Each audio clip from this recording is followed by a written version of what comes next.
Swayam Prabha. Digital India. Educated India.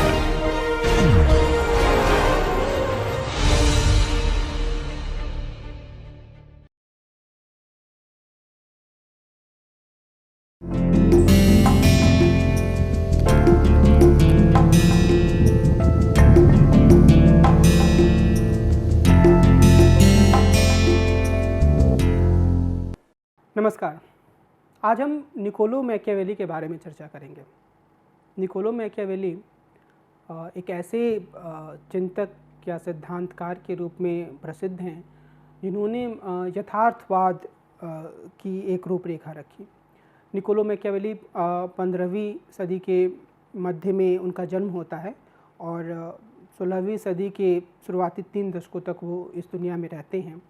उनकी जो पुस्तक द प्रिंस जो उन्होंने लिखी 16वीं सदी के दूसरे दशक में, उसके बारे में माना जाता है कि वह यथार्थ राजनीति का, यानी कि राजनीति कैसे की जानी चाहिए, शासक को किस तरीके की रणनीति अख्तियार करनी चाहिए, उसके बारे में उसे एक सजीव चित्रण माना जाता है या सबसे ही प्रभावकारी अनुभववादी अध्ययन के रूप में देखा जाता है। तो इस लिहाज से मैकियावेली एक बहुत ही महत्वपूर्ण चिंतक है, एक ऐसे चिंतक जो उस दौर में हुए जहाँ पर हम कह सकते हैं कि आधुनिकता का दौर एक तरीके से आरंभ हो रहा था और वो अपने समय की बहुत तरह की जो घटनाएं थीं या परिस्थितियां थीं उनसे प्रभावित हुए और उसी रूप में उन्होंने अपने विचारों को प्रस्तुत किया। हम यह समझने की कोशिश करेंगे आज की पूरी चर्चा में कि मैकियावेली के विचारों के प्रमुख तत्व कौन कौन से हैं और उनको हम किस तरीके से समझ सकते हैं, उनके बारे में एक आलोचनात्मक समझ कैसे बना सकते हैं। आज की जो पूरी परिचर्चा है उसमें सबसे पहले हम मैकियावेली के समय की पृष्ठभूमि की बात करेंगे। उसके बाद मैकियावेली का जीवन परिचय रहेगा जिसके बारे में हम समझेंगे कि वो उनका जन्म कब हुआ और किन परिस्थितियों में उन्होंने अपना जीवन गुजारा, किन परिस्थितियों में अपना लेखन का काम किया। उसके बाद हम प्रिंस का वर्च्यू और फॉर्चूना, ये जो वर्च्यू और फॉर्चूना का जो पूरा एक उनका सिद्धांत है उसको हम समझने की कोशिश करेंगे। ख़ास तौर पे वर्च्यू या सद्गुण की जो पूरी अवधारणा है जो ग्रीक समय से चलती आ रही थी, उस समय से लेकर और ईसाई धर्म के आने के समय से के बाद से लेकर मैकियावेली तक उसमें किस तरीके के बदलाव आते हैं उससे हम समझने की कोशिश करेंगे। मैकियावेली और मानव प्रकृति और शक्ति की अवधारणा को हम समझेंगे। नागरिक सद्गुण या सिविक वर्च्यू के बारे में जो उनके विचार हैं और जो स्वतंत्रता के बारे में उनके विचार हैं, ख़ास तौर पर उन्होंने जो एक रिपब्लिकन राज्य की जो कल्पना की उससे संबंधित हैं, उसे हम समझेंगे। और उसके बाद वो किस तरीके से धर्म को देखते हैं उस पर हम विचार करेंगे और उसके बाद हम उनके राजनीतिक दर्शन की कुछ समस्याओं को रेखांकित करने का प्रयास करेंगे और अंत में निष्कर्ष के रूप में हम कुछ बिंदुओं पर बात करेंगे। मैकियावेली एक ऐसे चिंतक थे जिन्होंने क्या होना चाहिए के स्थान पर अनुभववाद और यथार्थवाद पर बल दिया। इस तरह वे प्राचीन और मध्यकालीन चिंतन से अलग आधुनिक चिंतन की आधारशिला रखते हैं। उनकी यह प्रवृत्ति मोटे तौर पर 14वीं सदी के आखिर से 15वीं सदी तक चली पुनर्जागरण की गहन बौद्धिक बदलावों को दर्शाती है। पुनर्जागरण से प्रभावित विद्वानों को मानवतावादी चिंतकों के रूप में जाना जाता है जिन्होंने मध्यकालीन प्रवृत्तियों को नकारा और जिन प्रवृत्तियों को उन्होंने नकारा उसमें जो सबसे बुनियादी प्रवृत्ति थी वो ये थी कि किस तरीके से हम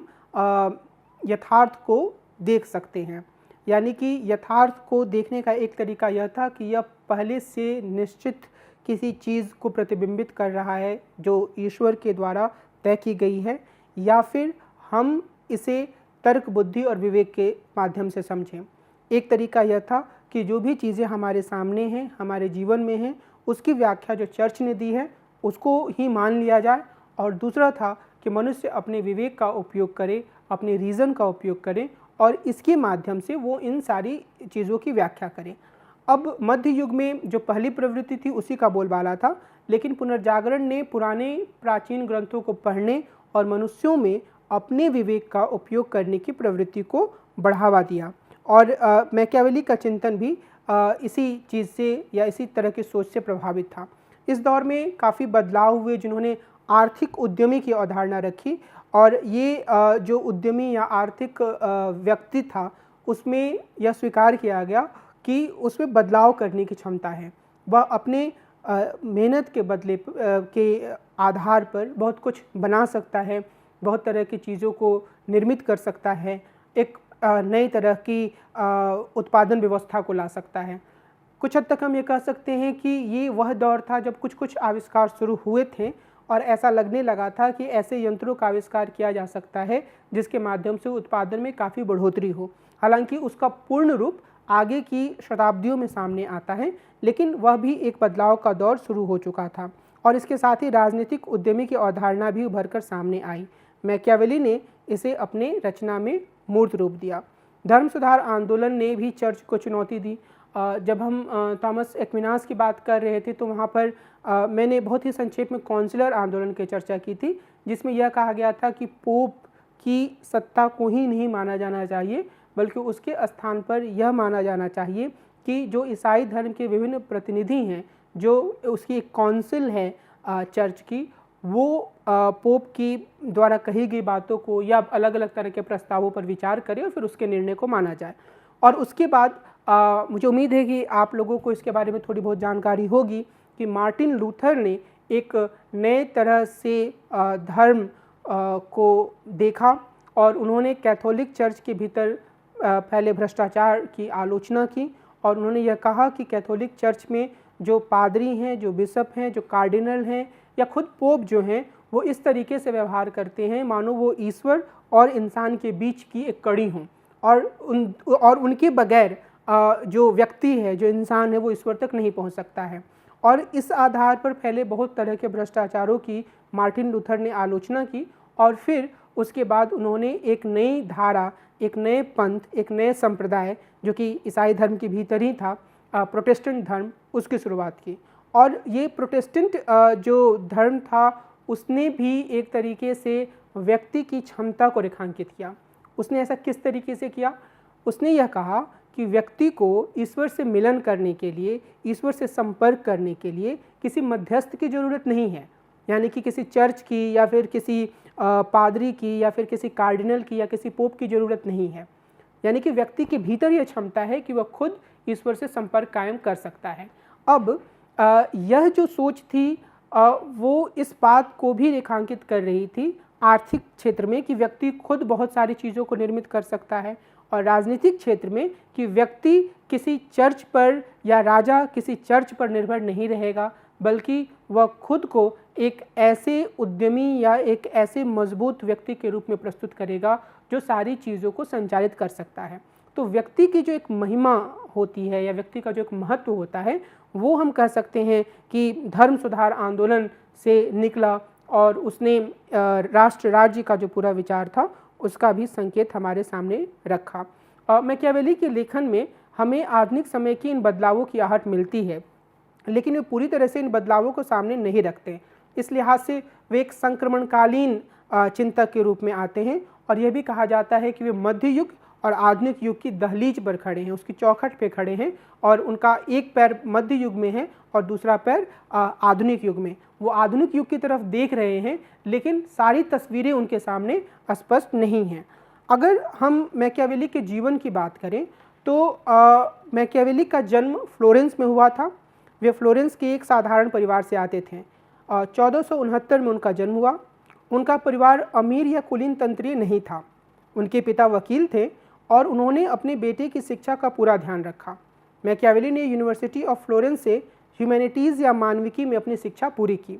मैकियावेली के वयस्क होने तक फ्लोरेंस में मेडिची के शासन को खत्म करके वहां रिपब्लिकन या गणतंत्रवादी शासन की स्थापना कर दी गई थी। 29 वर्ष की उम्र में मैकियावेली ने अपनी पहली नौकरी नए स्थापित गणतंत्रवादी शासन के नौकरशाह के रूप में शुरू की। यूनिवर्सिटी में मैकियावेली के शिक्षक मार्सिलियो एड्रियानी थे, जो रिपब्लिक के फर्स्ट चांसरी के अध्यक्ष बने।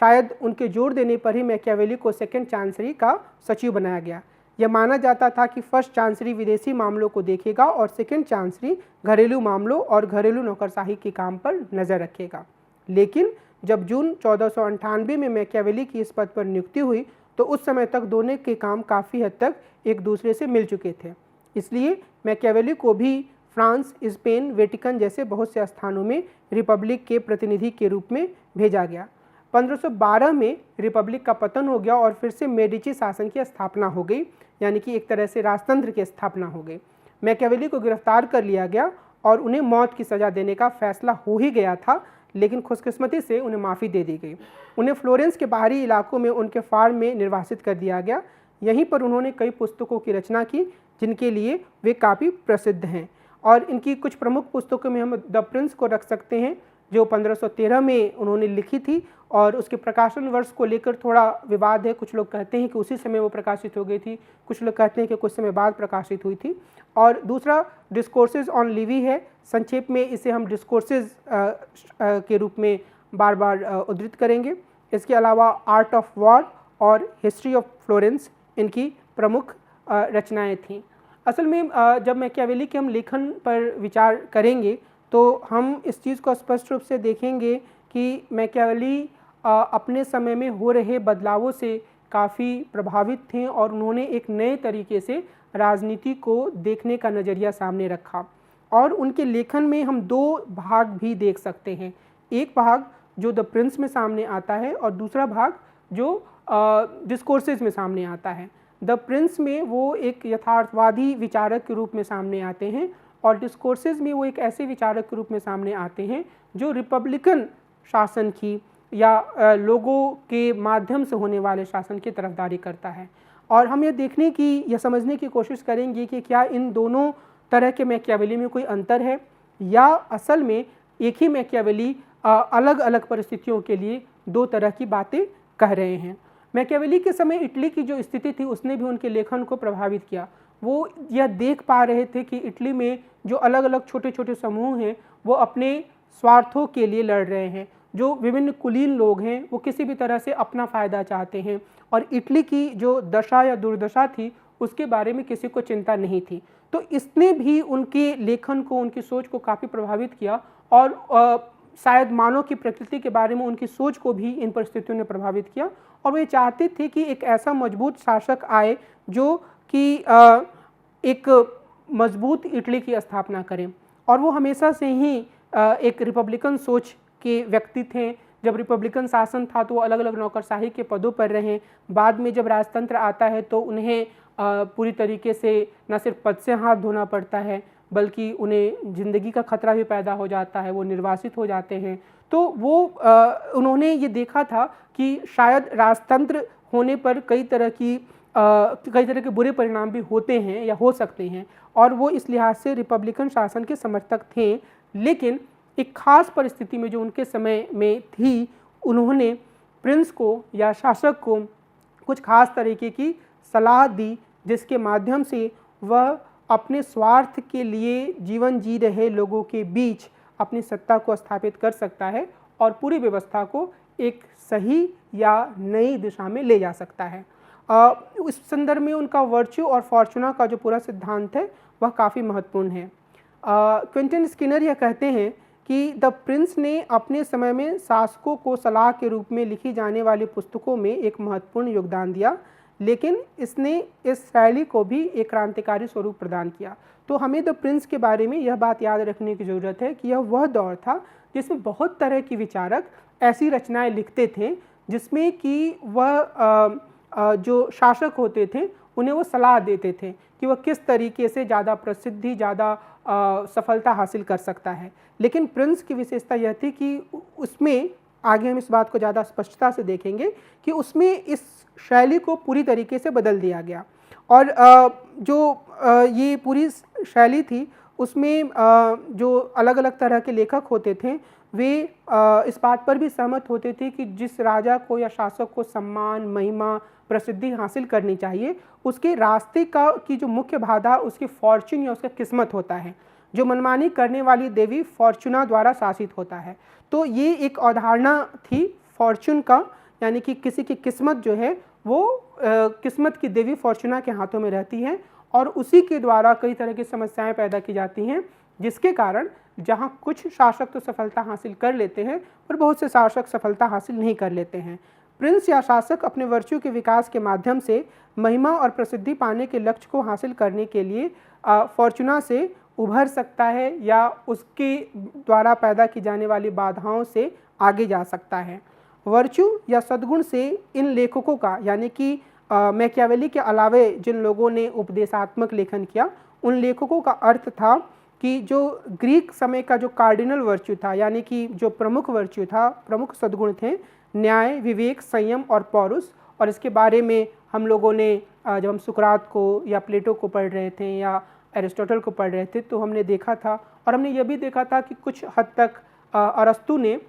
इसके अर्थ में बदलाव भी किया था। लेकिन यहाँ हमें यह याद रखने की ज़रूरत है कि मैकियावेली के अलावा जिन लोगों ने वर्च्यू और फॉर्चूना की बात की, जिन लेखकों ने, उन्होंने वर्च्यू के अर्थ के संदर्भ में यह कहा कि इसमें ग्रीक समय के जो मुख्य वर्च्यू या मुख्य सद्गुण थे वो शामिल होते हैं, और इसके साथ ही ईसाई सद्गुण यानी कि दया और क्षमा जैसे सद्गुण भी शामिल होते हैं। तो उनका यह कहना था कि प्रत्येक शासक को इन सद्गुणों को अपने भीतर विकसित करने का प्रयास करना चाहिए, और ऐसा करने पर वे जो फॉर्चूना यानी कि जो किस्मत की जो देवी होती हैं उसे प्रसन्न कर सकते हैं।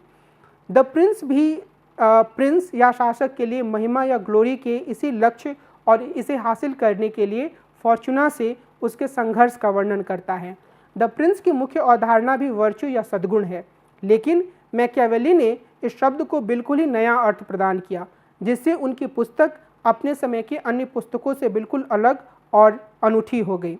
एक प्रिंस या शासक को अपने नगर राज्य को महान बनाने के लिए या अपने देश को महान बनाने के लिए वर्च्यू या सद्गुण से युक्त होना चाहिए। मनुष्यों की दुनिया फॉर्चूना से शासित होती है, जो मनमाने तरीके से काम करती है। ये जो दो पहलू हैं वो पहले के लेखों में भी मौजूद हैं, और जो मैकियावेली हैं वो भी इसकी बात करते हैं। लेकिन मनुष्य जो हैं वो फॉर्चूना की उपेक्षा नहीं कर सकते हैं, शासक फॉर्चूना की उपेक्षा नहीं कर सकते हैं, क्योंकि फॉर्चूना यानी कि जो किस्मत की देवी हैं उसी के पास वे सारी वस्तुएं होती हैं जो हमें किस्मत से मिलती हैं या जिसे मनुष्य चाहता है, मसलन महिमा, प्रसिद्धि, संपत्ति।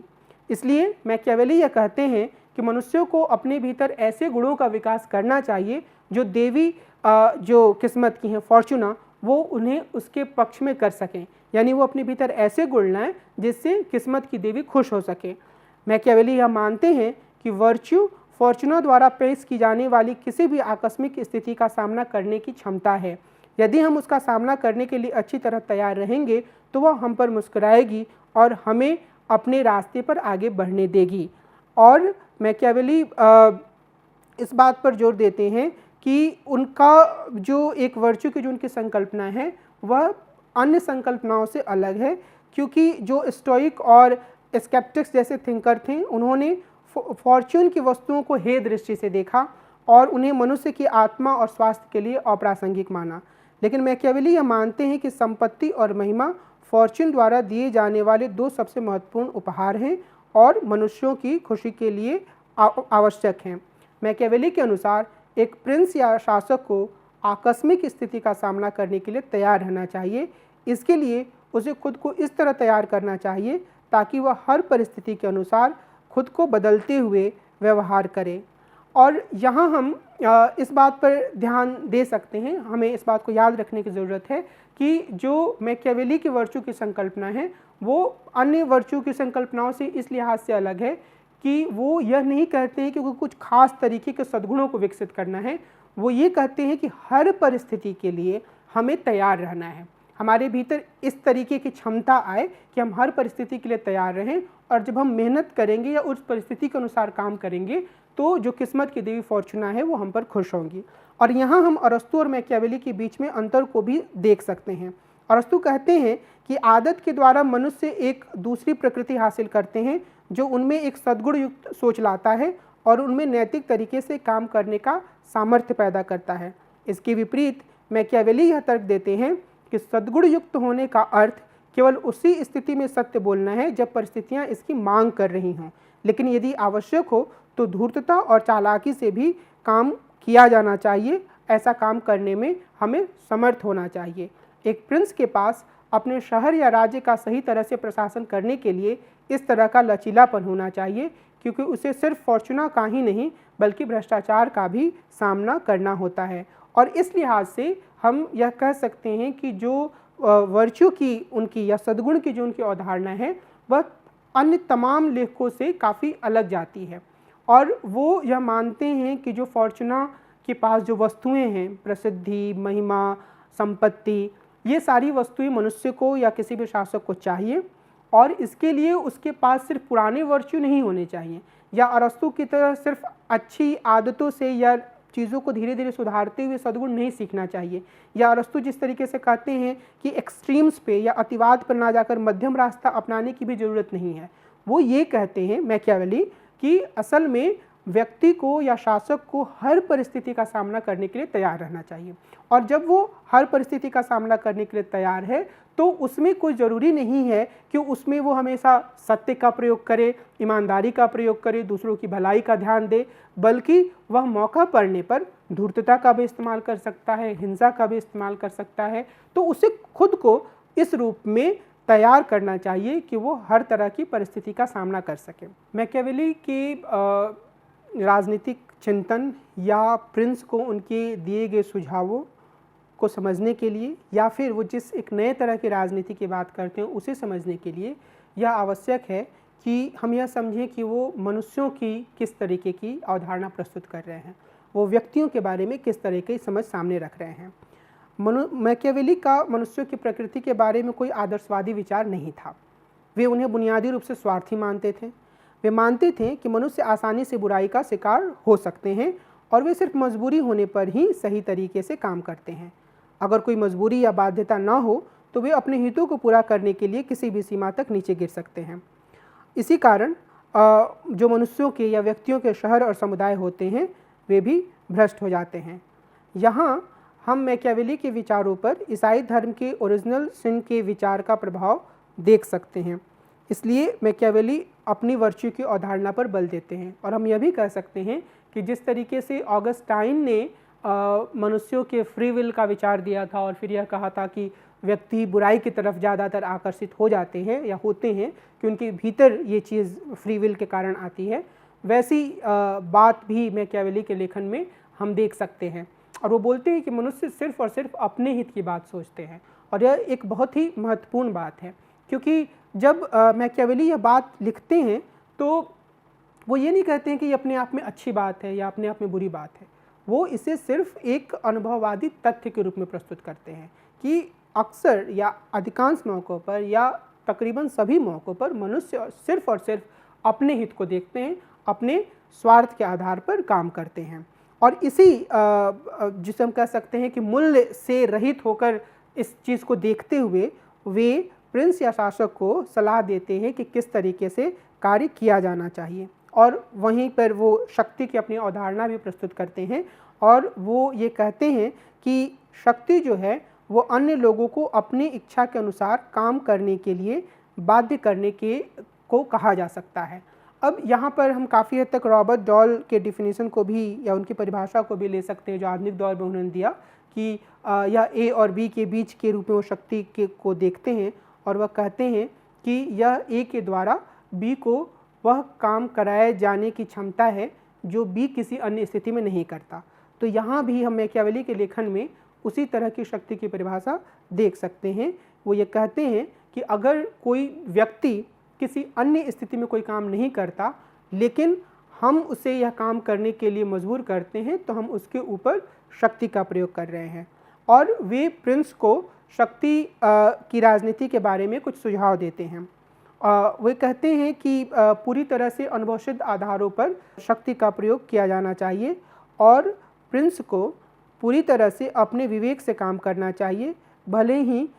इससे नैतिक मूल्यों का उल्लंघन हो। इसका अर्थ यह है कि जब शक्ति का इस्तेमाल करना है, जब किसी व्यक्ति को नियंत्रित करना है, जब किसी व्यक्ति पर दबाव डालना है या जब किसी व्यक्ति पर हिंसा का उपयोग करना है, तो वो पूरी तरीके से तथ्यों को देखकर होना चाहिए और उसका फैसला लेते समय किसी तरह के नैतिक मूल्यों के उल्लंघन की चिंता नहीं करनी चाहिए। उन्होंने यह भी कहा कि शासक को या प्रिंस को शक्ति को हमेशा अपने ही हाथों में रखना चाहिए। इसका क्या अर्थ है? इसका अर्थ यह है कि जो शक्ति है मैकियावेली बोलते हैं कि जब वो दूसरे लोगों के हाथों पर में चली जाती है, प्रिंस के हाथों से निकलकर, मिसाल के तौर पर अगर कोई शासक है और शासक के सहयोगी के हाथ में शक्ति चली जाए,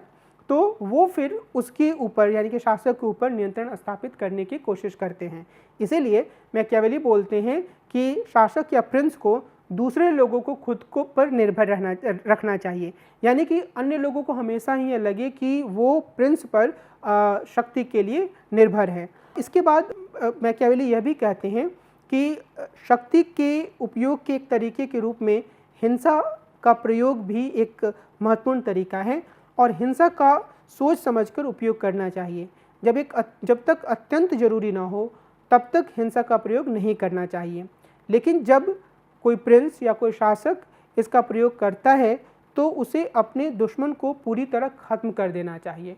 ऐसा वो क्यों बोलते हैं? वो ऐसा इसलिए बोलते हैं क्योंकि उनका कहना है कि अगर दुश्मन को हम पूरी तरीके से ख़त्म नहीं करते हैं और हम किसी के ऊपर थोड़ी बहुत शक्ति का प्रयोग करते हैं तो फिर इससे उसके भीतर बदला लेने की भावना जागृत होती है और किसी भी समय पर मौका मिलने पर वह व्यक्ति या वह समुदाय प्रिंस से बदला ले सकता है। फिर वो ये कहते हैं कि लोगों पर अहिंसक तरीके से भी शक्ति का प्रयोग करना चाहिए। अर्थात अहिंसक तरीके से शक्ति का प्रयोग करने का अर्थ क्या है कि उन्हें किसी प्रकार के लाभ के लिए अपने ऊपर निर्भर करना चाहिए। लोगों को हमेशा ही यह लगे कि जो शासक है, जो प्रिंस है या जो राजा है वह उन्हें कुछ लाभ दे सकता है और जब तक वो उन्हें ऐसा लगेगा तब तक वो राजा या प्रिंस की बातों का अनुसरण करेंगे, उसके प्रति अपनी निष्ठा रखेंगे और यह कोशिश करेंगे कि शासक या राजा उनके बारे में बुरा ना सोचे। उन्होंने यह भी कहा कि कुलीन लोगों से ज़्यादा उसे आम लोगों पर निर्भर होना चाहिए, क्योंकि मैकियावेली मानते थे कि कुलीन लोगों के भीतर अपने स्वार्थ के बारे में सोचने की ज़्यादा प्रवृत्ति होती है। ऐसा नहीं है कि आम लोग स्वार्थ से प्रेरित नहीं होते हैं, लेकिन उन्हें ज़्यादा आसानी से संतुष्ट किया जा सकता है। आम लोगों के लिए अगर प्रिंस कुछ छोटे मोटे काम करता है, व्यवस्था कायम रखता है, उनकी जीविका की व्यवस्था करता है, तो इससे उनका स्वार्थ पूरा हो सकता है। लेकिन कुलीन लोगों की मनसा ज़्यादा ऊंची होती है, उसमें से कई तो यही इच्छा रखते हैं कि हम ही शासक बन जाए। तो ऐसी स्थिति में मैकियावेली बोलते हैं कि वो लोग भरोसे लायक नहीं होते हैं, ज़्यादा भरोसे लायक आम लोग होते हैं। और मैकियावेली का यह कथन काफ़ी प्रसिद्ध है कि राजनीतिक कार्यकुशलता के लिए आवश्यक है कि जो प्रिंस है वो शेर की तरह क्रूर हो और हिंसक हो तथा लोमड़ी की तरह चालाक हो, यानी कि जब भी ज़रूरत पड़े उसे अपनी शक्ति का प्रयोग करने में सक्षम होना चाहिए और उसे हर स्थिति को बहुत ही सोच विचार कर इस्तेमाल करना चाहिए। मैकियावेली वो कई तरह के उदाहरण देते हैं। मैकियावेली यह मानते हैं कि असल में जो प्रिंस है वो इस हद तक चालाक होना चाहिए कि अगर उसके सामने कोई दुश्मन है या कोई दुश्मनों का कोई समूह है जिससे उसे खतरा है, तो वो उसे दूसरे किसी व्यक्ति से मरवाकर फिर बाकी लोगों के सामने नायक बनकर आ सकता है कि दरअसल उसने यह काम किया है। या फिर जिस व्यक्ति ने हिंसा की है प्रिंस के कहने पर प्रिंस उसी व्यक्ति की हत्या करके लोगों के सामने नायक के रूप में आ सकता है। यानी कि वो प्रिंस को कई तरह से जनता को मोहने का सुझाव देते हैं। वो कहते हैं कि वो इस तरीके से काम करे कि जनता उससे मौका पड़ने पर डरे भी और कई अन्य समय पर वह उसके ऊपर भरोसा भी रखे। और जो मैकियावेली हैं उनकी जो ये पूरी अवधारणा है प्रिंस के काम के बारे में, वो उनका ये कहना है कि ये एक असाधारण परिस्थितियों के लिए है और इन्हीं असाधारण परिस्थितियों में प्रिंस को शक्ति के आधार पर लोगों को नियंत्रित करने और उनके साथ व्यवहार करने की कोशिश करनी चाहिए। अगर वह इस तरह की कोशिश नहीं करता है तो निश्चित रूप से जो कुलीन लोग हैं या फिर जो दूसरे कई उसके दुश्मन हैं वो उसको अपने नियंत्रण में ले सकते हैं और प्रिंस बिल्कुल सही तरीके से काम करने में समर्थ नहीं हो पाएगा, बल्कि वह इस तरीके के दबाव के आगे पूरी तरीके से ख़त्म हो जाएगा। इसलिए वो कहते हैं कि प्रिंस को चतुराई से और शक्ति का प्रयोग करते हुए हिंसा और क्रूरता से भी काम लेना चाहिए, लेकिन निश्चित रूप से कम हिंसा और क्रूरता के मामले में हमें यह ध्यान रखना होगा कि मैकियावेली हर समय हिंसा करने की तरफदारी नहीं करते हैं। वो ये कहते हैं कि बहुत ही सोच समझकर इसका इस्तेमाल किया जाना चाहिए, क्योंकि जो प्रिंस है उसका मुख्य लक्ष्य व्यवस्था कायम रखना है, लोगों पर अपना नियंत्रण कायम रखना है, और उस नियंत्रण कायम रखने के लिए उसे धर्म का भी इस्तेमाल करना चाहिए।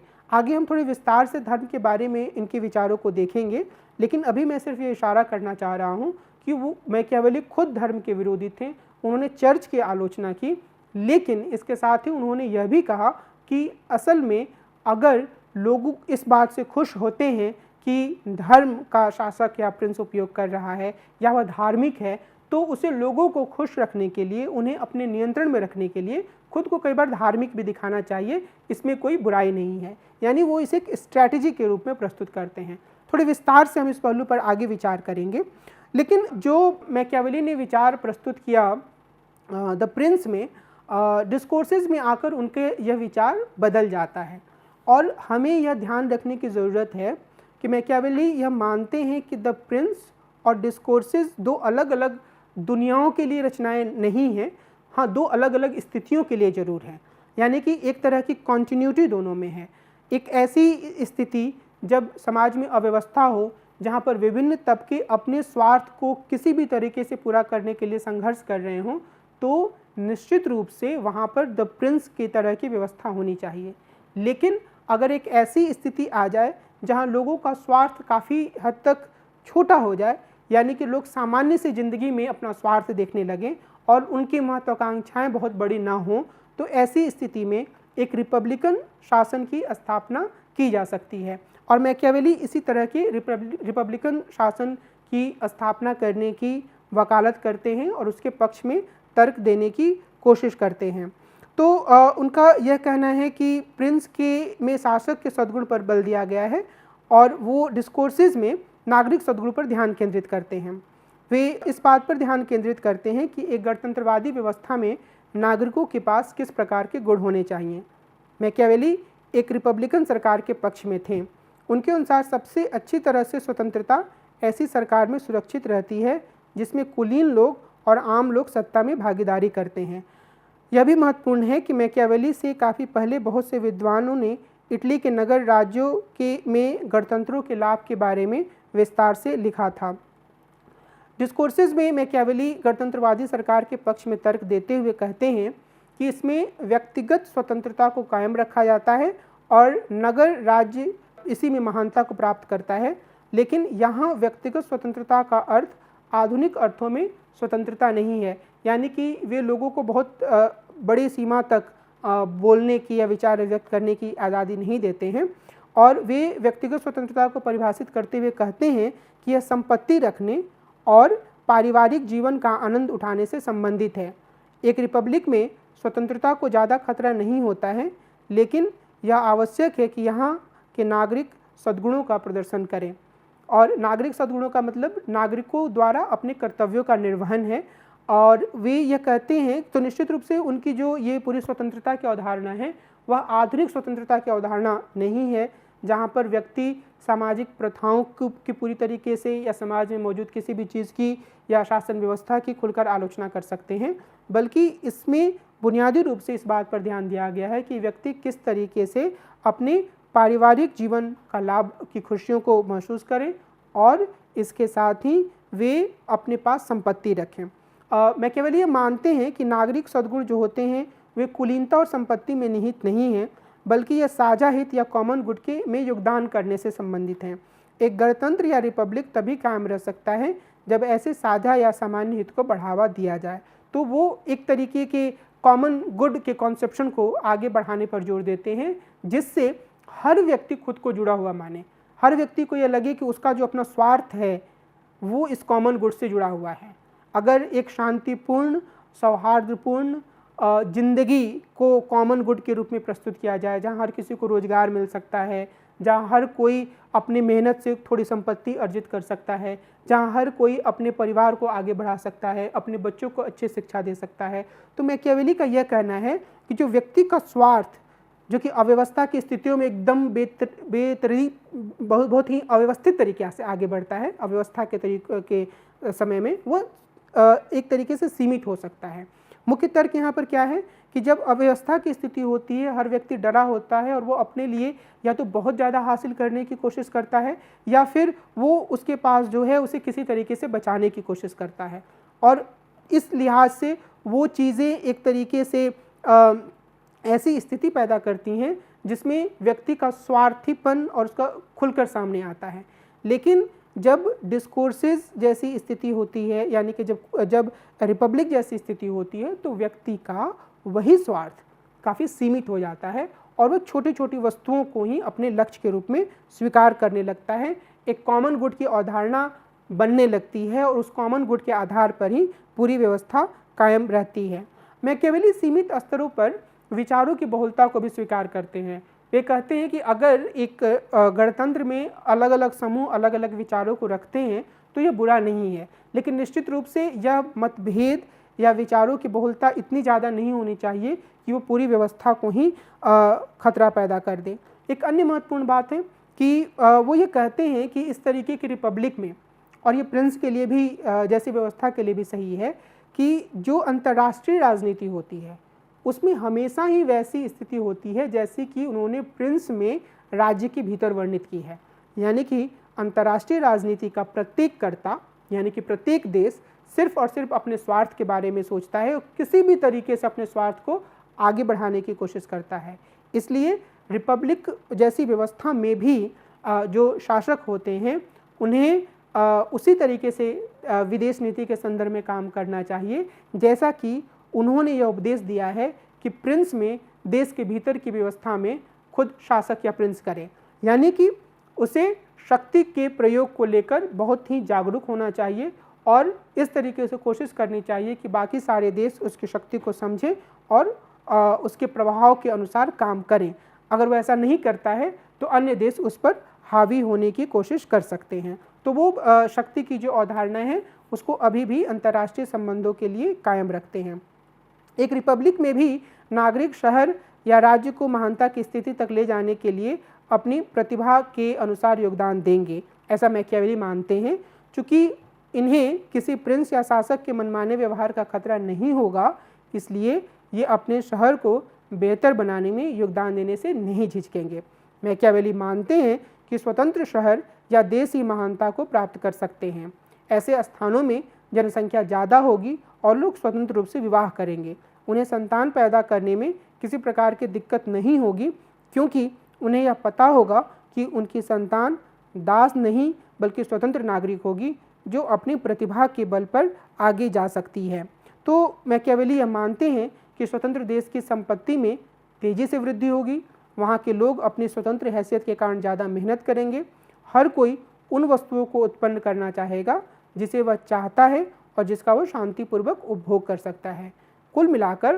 अगर हम डिस्कोर्सेस को समझें, जैसा कि मैंने पहले इशारा किया है या जैसे मैंने पहले स्थापित करने की कोशिश की है कि डिस्कोर्सेस में जो मनुष्यों का स्वार्थ है वो उनके पारिवारिक जीवन, शांतिपूर्ण जीवन तक सीमित हो जाता है और मनुष्य को यह लगता है कि अगर एक व्यवस्था कायम रहे जिसमें वे और उनके बच्चे एक बेहतर ज़िंदगी की ओर आगे बढ़ सकते हैं तो यह उन सब के लिए अच्छा है। और इसी आधार पर जो कॉमन गुड की एक अवधारणा बनती है उससे सभी लोग खुद को जुड़ा हुआ महसूस करते हैं। यानी द प्रिंस से लेकर डिस्कोर्सेस तक मनुष्यों की जो मूल प्रवृत्ति है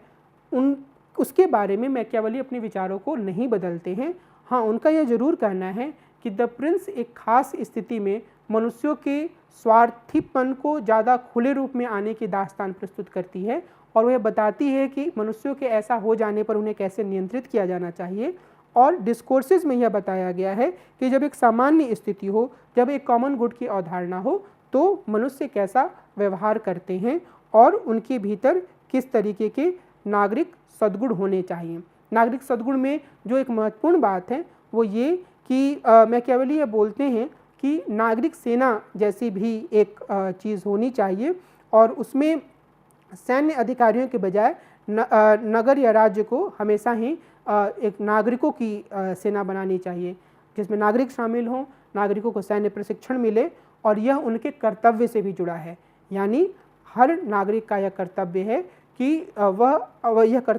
वह अपने राज्य या अपने देश या अपने शहर जहाँ भी वो रह रहा है उसकी सुरक्षा के लिए काम करें। और उन्होंने यह कहा, मैकियावेली ने कहा कि प्रत्येक नागरिक का यह कर्तव्य है, यानी कि यह एक सिविक वर्च्यू है कि वह अपने देश या समाज की सुरक्षा करे और इस कर्तव्य से वह कभी भी पीछे ना हटे, अपने स्वार्थ से वो हमेशा ही देश को आगे रखे। वे नागरिकों को यह सुझाव भी देते हैं कि वे अपने नैतिक मान्यताओं को देश के लिए अपने काम में बाधक ना बनने दें, यानी कि देश को वो अपनी नैतिक मान्यताओं से आगे रखें और हर तरह के उपाय अपनाकर अपने देश की हिफाजत करें। और वो कहते हैं कि अगर नागरिक ये नागरिक सद्गुण नहीं दिखाते हैं तो निश्चित रूप से कोई बाहरी व्यक्ति आकर उनकी व्यक्तिगत स्वतंत्रता छीन सकता है। तो अपने पारिवारिक जीवन में आगे बढ़ना और देश और समाज के प्रति अपने कर्तव्यों का निर्वहन करना ऐसे नागरिक सद्गुण हैं जिसे मैकियावेली बहुत ही महत्वपूर्ण मानते हैं। स्किनर ने यह तर्क दिया है कि नागरिक सद्गुण को व्यक्तिगत स्वतंत्रता से जोड़कर मैकियावेली ने राजनीति सिद्धांत में स्वतंत्रता की तीसरी संकल्पना दी है।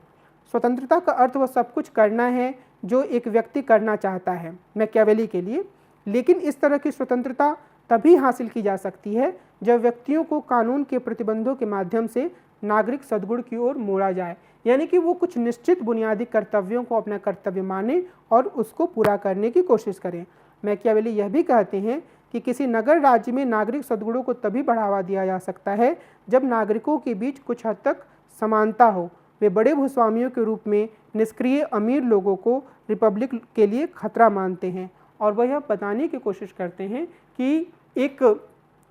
जो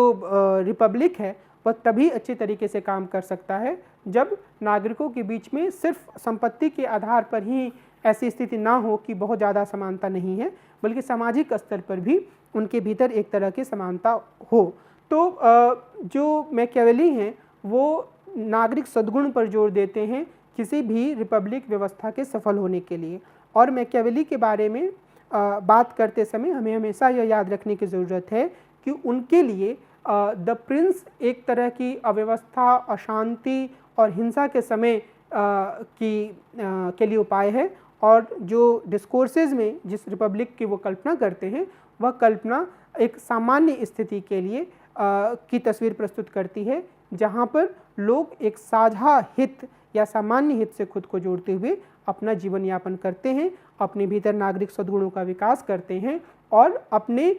स्वार्थों से आगे अपने देश को रखते हैं, क्योंकि उन्हें भी इस बात का एहसास हो जाता है कि अगर देश नहीं रहेगा, उनका या जो उनका राज्य वो नहीं रहेगा, तो फिर वो जिन हितों को अभी अपना स्वार्थी हित मान रहे हैं, यानी कि अपने परिवार का अच्छा भरण पोषण, कुछ हद तक संपत्ति अर्जित करना या कुछ सम्मान प्राप्त करना, वो सारी की सारी चीज़ें बिखर जाएंगी। तो इस लिहाज से एक सामान्य स्थिति में लोगों का स्वार्थ जो है या जो उनका स्वार्थी हित है वो काफ़ी हद तक हम कह सकते हैं कि नियंत्रित स्थिति में रहता है और वो सब कुछ हासिल करने के लिए तत्पर नहीं रहते हैं। वो ये कोशिश नहीं करते हैं कि किसी भी तरीके से किसी भी व्यक्ति को मार कर कोई चीज़ हासिल कर ले, क्योंकि उन्हें यह अंदाज़ा होता है कि इससे वे अपने नागरिक सद्गुण से पीछे हटेंगे, जो कि उनके देश और उनकी व्यवस्था के लिए घातक होगा। वह व्यवस्था जो उन्हें कुछ हद तक एक सामान्य हित की ओर ले जा सकती है। मैकियावेली का जो धर्म के बारे में विचार है वह भी काफ़ी महत्वपूर्ण है। मैंने इस ओर थोड़ा संकेत किया था जब मैं पीछे इस बात की चर्चा कर रहा था कि वो यह कहते हैं कि प्रिंस को कैसे कई बार खुद को धार्मिक भी दिखाना चाहिए अगर उसे ऐसा लगता है कि वह आम लोगों को उससे खुश कर सकता है और आम लोग उसके नियंत्रण में आ सकते हैं। लेकिन मोटे तौर पर भी वो मानते हैं कि हर स्थिति में धर्म का उपयोग एक माध्यम के रूप में किया जाना चाहिए, एक टूल के रूप में किया जाना चाहिए। मैकियावेली ने ईसाई धर्म और रोमन कैथोलिक चर्च की तीखी आलोचना की। उन्होंने इसे भ्रष्टाचार का अड्डा करार दिया और वो उस समय में हुए थे जब उनके जन्म के कुछ दशक पहले ही प्रोटेस्टेंट रिलीजन का उदय हुआ था। प्रोटेस्टेंट हम संप्रदाय कह सकते हैं ईसाई धर्म की, उसका उदय हुआ था। मार्टिन लूथर ने काफ़ी तीखी आलोचना प्रस्तुत की थी चर्च की, तो इस लिहाज से वो भी इस तरह की आलोचना को स्वीकार करते हैं और उसे भ्रष्टाचार का अड्डा करार देते हैं। लेकिन जो महत्वपूर्ण बात है वो ये कि वे यह मानते हैं कि यदि चर्च जीसस क्राइस्ट के समय की सादगी को अपना लेगा तब भी वह नगर या राज्य की समृद्धि के रास्ते में बाधक ही रहेगा।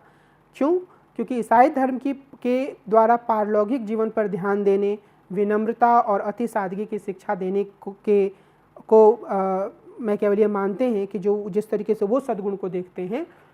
वो उस अवधारणा के खिलाफ है। वो व्यक्ति को बहुत ही सादगी के जीवन की तरफ नहीं ले जाते हैं, बल्कि ये चाहते हैं कि व्यक्ति मेहनत करें और दुनिया में जो महत्वपूर्ण चीज़ें हैं वो उन्हें हासिल करने की कोशिश करें। और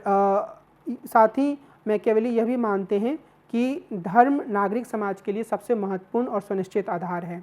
ऐसे में यह प्रश्न उठता है कि मैकियावेली धर्म को महत्वपूर्ण क्यों मानते हैं? क्योंकि इसका जवाब यह है कि उन्हें यह लगता है कि धर्म के माध्यम से राज्य अपने उद्देश्यों को पूरा कर सकता है। उनके अनुसार धर्म को राज्य के अधीन होना चाहिए और राज्य द्वारा इसका उपयोग अपने लक्ष्यों को पूरा करने के लिए किया जाना चाहिए। मसलन लोगों को यह डर दिखाया जा सकता है कि यदि वे राज्य के प्रति अपने कर्तव्यों को पूरा नहीं करते हैं तो उन्हें ईश्वर का कोप सहना पड़ सकता है। वे स्पष्ट तौर पर लिखते हैं कि जहाँ जनता अशिक्षित होती है वहाँ धर्म का उपयोग करना आसान होता है। ऐसे स्थानों में जनता को धर्म का भय दिखाकर कानून का पालन करवाना आसान होता है। सत्य की एक व्यवस्था के रूप में मैकियावेली की धर्म में कोई रुचि नहीं है, वे सिर्फ राज्य के लिए इसका उपयोग करना चाहते हैं। काफ़ी हद तक हम यह कह सकते हैं कि मैकियावेली एक सेकुलर विचारक के रूप में धर्म को देखते हैं और धर्म के बारे में उनके ये विचार इसलिए महत्वपूर्ण हैं क्योंकि हम काफ़ी हद तक इन विचारों को अपने समय में धर्म की स्थिति से भी जोड़ सकते हैं। हम ये देख सकते हैं कि बहुत सारी चीज़ों को स्वीकार करने के लिए लोग तैयार नहीं होते हैं, लेकिन अगर उसे धर्म के नाम से जोड़ा जाए या फिर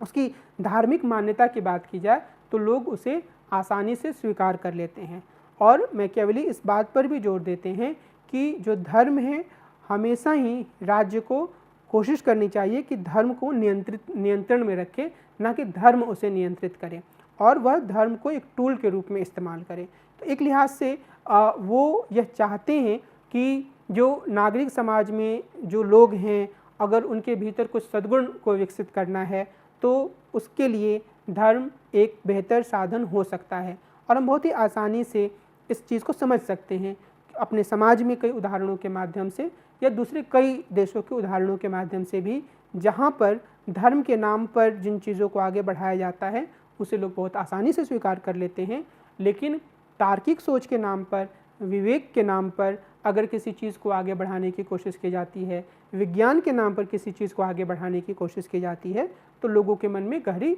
झिझक होती है। तो हमें यह याद रखने की ज़रूरत है कि मैकियावेली धर्म की तीखी आलोचना करते हैं, लेकिन इसके साथ ही वे यह चाहते हैं कि धर्म का उपयोग राज्य के द्वारा एक टूल के रूप में, एक यंत्र के रूप में, एक साधन के रूप में किया जाए, जिससे वह लोगों को उन कामों को करने के लिए तैयार कर सके जिसे वह उनसे करवाना चाहता है। तो इस लिहाज से वो धर्म को एक टूल के रूप में इस्तेमाल करने पर जोर देते हैं और वो निश्चित रूप से वे चाहते हैं कि इसी के माध्यम से वो एक समृद्ध राज्य की स्थापना के अपने पूरे लक्ष्य में आगे बढ़ पाएँ। मैकियावेली के राजनीतिक दर्शन की अगर हम समस्याओं की बात करेंगे तो निश्चित रूप से बहुत सारी समस्याएं हैं। ख़ास तौर पे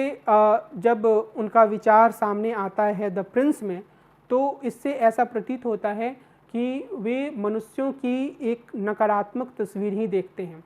वे मान के चलते हैं कि मनुष्य सिर्फ स्वार्थी होते हैं और अपने स्वहित के अनुसार काम करते हैं और उन्हें नियंत्रित करने के लिए एक शासक को या प्रिंस को उसी तरीके से काम करना चाहिए, यानी कि उसे भी स्वार्थी तरीके से उन लोगों को अपनी मर्जी के हिसाब से ढालने का प्रयास करना चाहिए। जहाँ ज़रूरत हो उसे चतुराई दिखाते हुए खुद को अहिंसक रूप से प्रस्तुत करना चाहिए, जहाँ ज़रूरत पड़े उसे क्रूर हिंसा का सहारा लेना चाहिए। तो ऐसा लगता है कि जिस तरह के प्रिंस की तस्वीर मैकियावेली प्रस्तुत कर रहे हैं उस पर किसी तरह का कोई नियंत्रण नहीं है और यह इसी कारण से उन पर यह आरोप लगता रहा है कि वे राजनीति को नैतिकता से अलग करना चाहते हैं।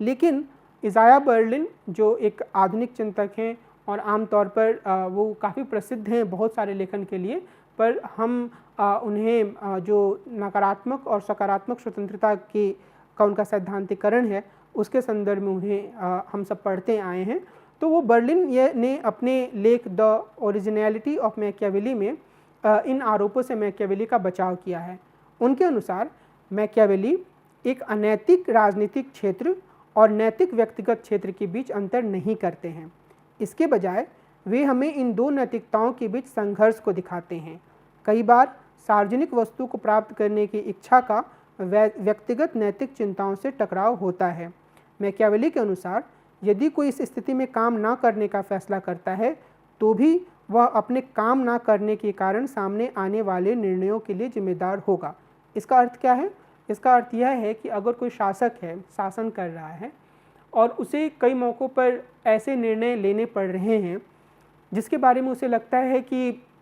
शायद नैतिक स्तर पर ये निर्णय सही नहीं है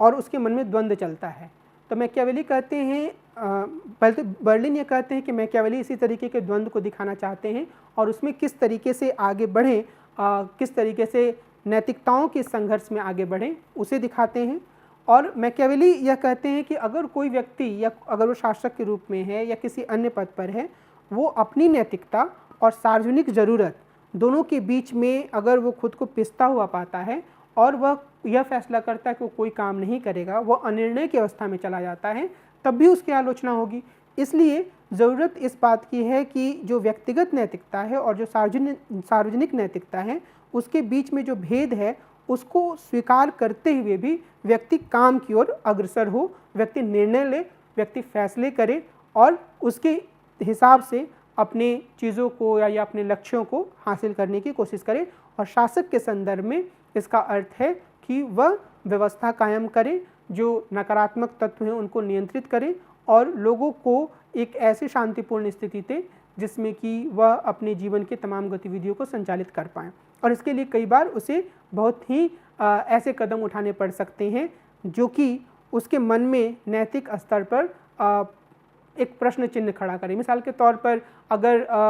कोई ऐसा समूह है जो कि समाज में बहुत सारे लोगों के लिए समस्याएं पैदा कर रहा है और शासक ये फैसला करता है कि वो ऐसे लोगों को हिंसा का उपयोग करके सीधे मार देगा, जैसा कि प्रिंस में मैकियावेली सलाह देते हैं। तो इस उदाहरण में मैकियावेली कहते हैं कि शासक के मन में यह प्रश्न आ सकता है निजी नैतिकता में कि ये सही है या गलत, लेकिन उनका कहना है कि अगर शासक कुछ नहीं करेगा तब भी उस पर यह आरोप लगेगा कि वो कुछ नहीं कर रहा है, इसलिए उसे एक फैसला लेकर आगे काम करना चाहिए। इसके अलावा मैकियावेली यह दिखाते हैं कि जब तक सार्वजनिक दायरे की सही तरीके से देखभाल नहीं की जाएगी तब तक निजी दायरे की सुरक्षा नहीं हो सकती है। और यहाँ हमें यह याद रखने की आवश्यकता है कि मैकियावेली का वर्च्यू पारंपरिक अर्थ से बिल्कुल अलग है और वे व्यक्तिगत खुशी को संपत्ति और पारिवारिक जीवन के आनंद के रूप में परिभाषित करते हैं। तो लोगों को यह व्यक्तिगत जीवन की खुशी देने के लिए भी कई बार इस तरीके की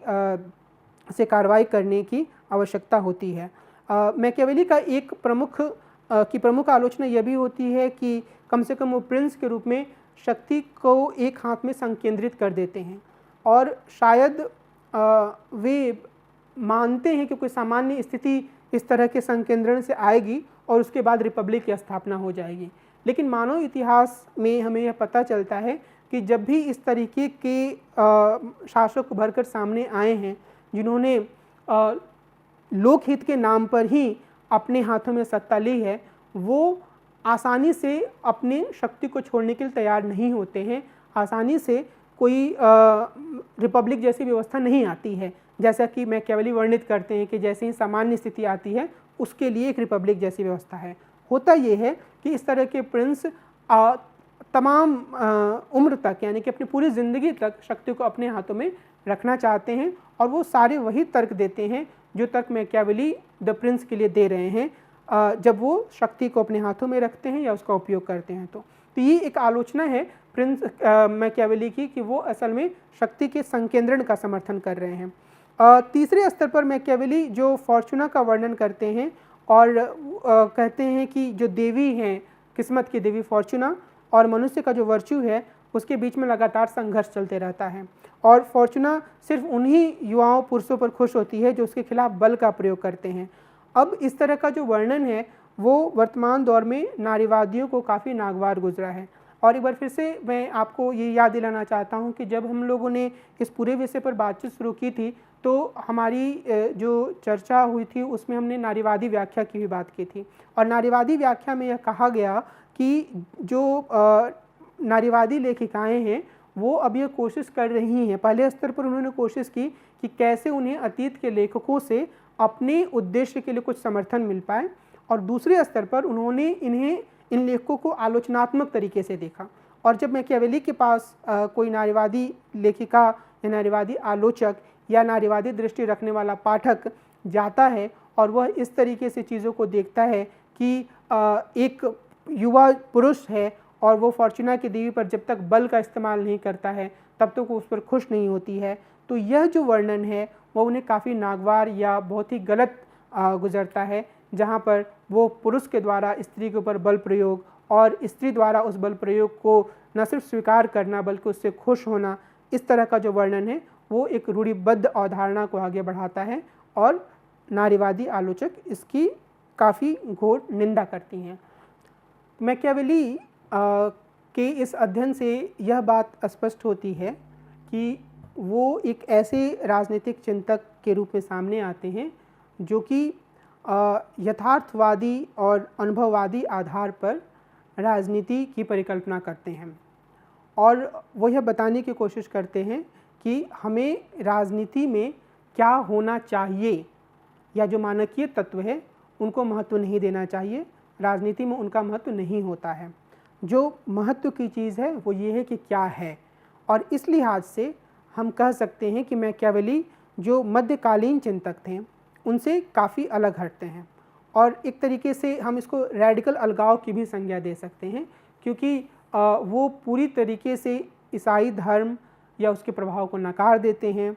और धर्म को एक यंत्र में बदल देते हैं जिससे जो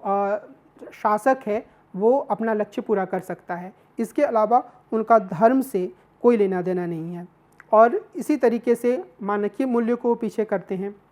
तो वो एक ऐसे चिंतक के रूप में सामने आते हैं जो कि मध्य युग से अपने आप को काफ़ी हद तक अलग करता है। वो एक्विनास से इस मामले में अलग हैं कि एक्विनास जहाँ कुछ हद तक राजनीति के महत्व को स्वीकारते हुए भी उसे ईसाई धर्म के परम लक्ष्य यानी ईश्वर के मिलन से जुड़े रखते हैं, वहीं मैकियावेली उसे इससे पूरी तरीके से अलग कर देते हैं। लेकिन मैकियावेली को जब हम यह कहते हैं कि वह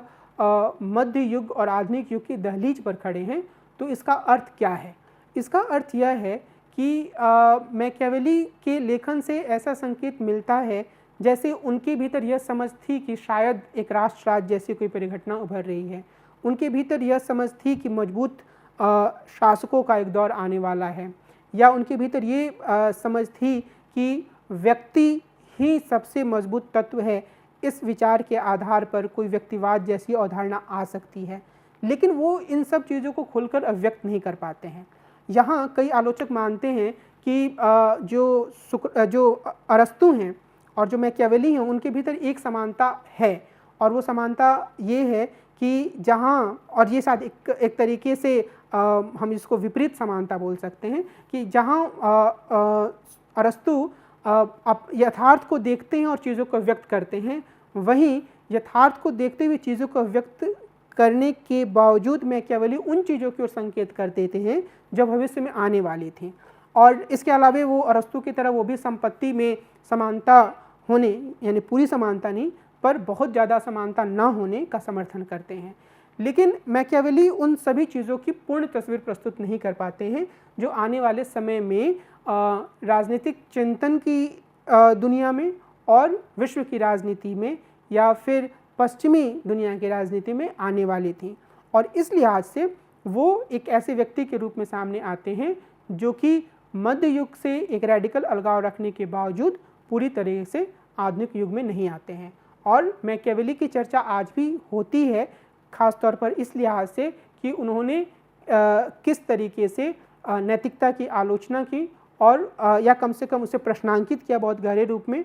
और एक ऐसा सिद्धांत प्रस्तुत किया जो कि अनुभववाद के आधार पर शक्ति को ध्यान में रखते हुए चीज़ों को प्रस्तुत करता है। बाद में हम देखेंगे कि हॉब्स जो हैं वो शक्ति या फिर इसके आधार पर जो पूरी व्याख्या है उसको आगे ले जाते हुए विज्ञान से जोड़ते हैं और एक वैज्ञानिक व्याख्या प्रस्तुत करने की कोशिश करते हैं। बहरहाल मैकियावेली की जो आलोचनाएं हैं वो भी काफ़ी महत्वपूर्ण हैं और हम सब जानते हैं कि दुनिया में कई ऐसे राजनीतिक चिंतक हुए हैं, मिसाल के तौर पर महात्मा गांधी, जिन्होंने